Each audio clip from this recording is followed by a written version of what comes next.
Preview.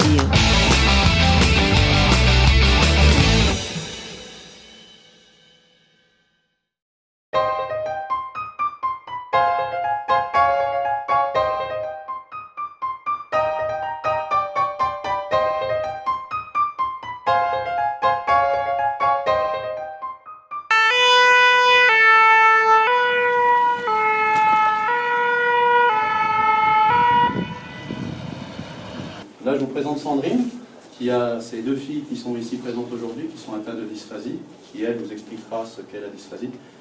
J'accueille, comme je dis, l'association est pour tout enfant, tout handicap. Mon association, c'est Le Monde Bleu 71, une association que j'ai montée avec ma femme. On l'a créée au mois de septembre de 2018. Aujourd'hui, on a 37 adhérents et bientôt 41, si tout va bien. L'association est pour les enfants atteints d'handicap, tout handicap, visible ou invisible. Et pour l'objectif, moi, c'est de sortir les parents de leur morosité quotidienne, leur organiser des sorties, faire parler de nos handicaps auprès des institutions comme l'école et tout ça, auprès des maîtresses, des AVS, les pompiers.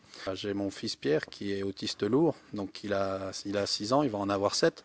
Aujourd'hui, il est en maternelle à l'école de Saint-Martin-en-Bresse. À l'âge qu'il est, il devrait être en CP, mais aujourd'hui Pierre n'est toujours pas verbal et il n'est toujours pas propre. Donc nous, c'est un travail avec ma femme qu'on met en place tous les jours pour qu'il puisse avoir l'autonomie, la parole et le savoir aussi aller aux toilettes tout seul.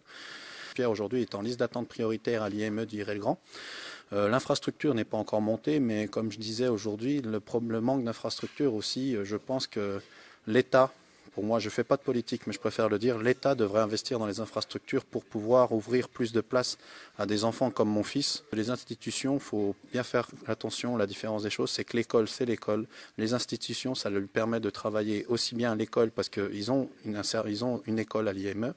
Ils ont des professeurs qui font travailler les enfants comme à l'école normalement, comme dans le programme scolaire normal, mais il y a aussi les soins qui sont pris en charge dans l'IME. Je suis à la caserne de pompiers de Saint-Martin-en-Bresse pour faire une sensation aux handicaps invisibles, donc l'autisme et la dysphasie.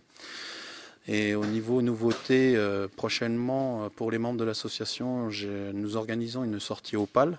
Donc ça sera offert à tous les membres. C'est l'objectif de l'association, c'est d'organiser des sorties tous ensemble, pouvoir passer de super journées, pouvoir voir nos enfants s'amuser, rire.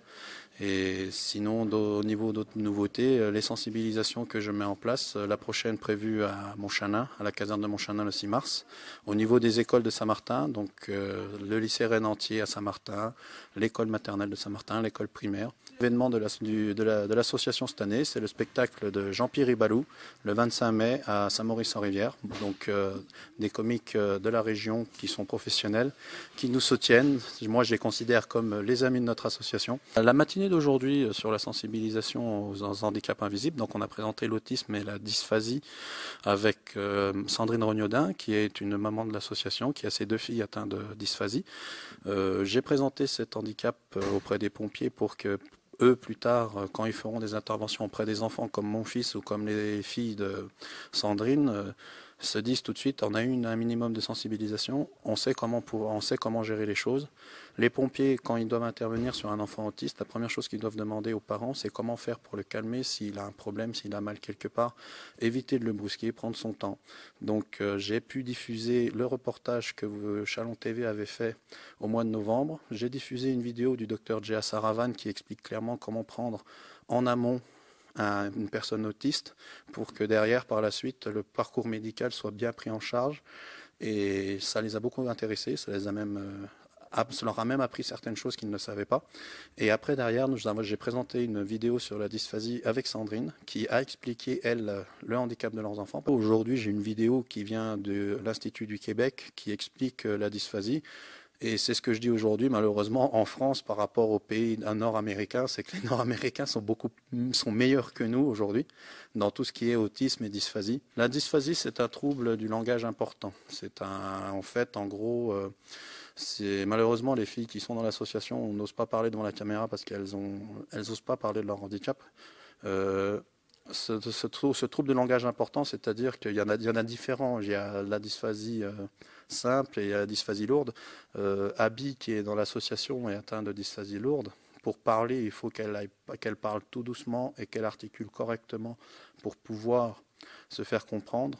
Et ce qu'il y a, c'est comme elle aime pas parler, parce que quand elle s'entend parler, ça la gêne, ça lui fait mal.